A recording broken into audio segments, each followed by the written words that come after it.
السلام عليكم. لا تنسوا الاعجاب بالفيديو والاشتراك في القناة تشجيعا لنا لنستمر بنشر المزيد إن شاء الله. السلام عليكم ورحمة الله. القضية ممكن لبديل الزمالك بيراميدز، ده كان عنوان محمد فارس على صفحته على الفيسبوك.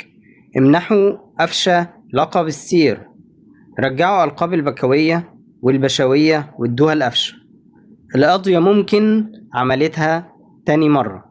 كاتب محمد فارس على صفحته: الأهلي هو الملك، التاريخ هنا، البطولات هنا، الطموح هنا، المجد هنا. الدوري ده مكتوب على اسم الأهلي يا ابني، أول 9 بطولات دوري باسمي. قبل ما تقابل الأهلي ممكن تحلم إنك البطل، تصدق نفسك إنك قادر، تتخيل إنك ممكن تاخد مكان الأهلي. بس أنت موهوم، لأن الحكاية ليها بطل واحد كبير وبس، هو الأهلي.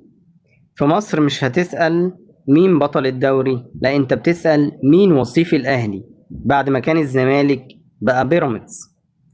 وبيدي رسالة لميدو محمد فارس وبيقول له: ميدو غني براحتك. محمد فارس بيقول ويعلق على ميدو قبل لقاء اليوم. ميدو كان غنى لبيراميدز وقال ان هو يشجع بيراميدز، وقال لعيبة الأهلي بتخاف من بيراميدز، لعيبة الأهلي بتترعب من بيراميدز. رجالة الأهلي يا ميدو كسبوا ب3. رجالة الأهلي يا ميدو آخر 8 مواجهات مع بيراميدز حققوا 6 انتصارات وخسروا مرتين بس. خدوا على حساب بيراميدز سوبر وكاس وإن شاء الله الدوري. دي يا ميدو أرقام لعيبة بتصنع تفوق نفسي على أي فريق في مصر. دي أرقام نادي يا ميدو، مفيش فريق في الكرة المصرية له أفضلية عليه. انت اديت لعبتنا دوافع تعرفك ان بطل افريقيا 4 مرات اخر 5 سنين، وبطل الدوري 43 مرة. لعبته ترعب اي حد وتخوف اي حد، مش تترعب من بيراميدز. احنا اتعلمنا نخوف ما نخافش. انتهى الدرس يا ميدو، بس هل هتتعلم؟ الاجابة طبعا اكيد لا.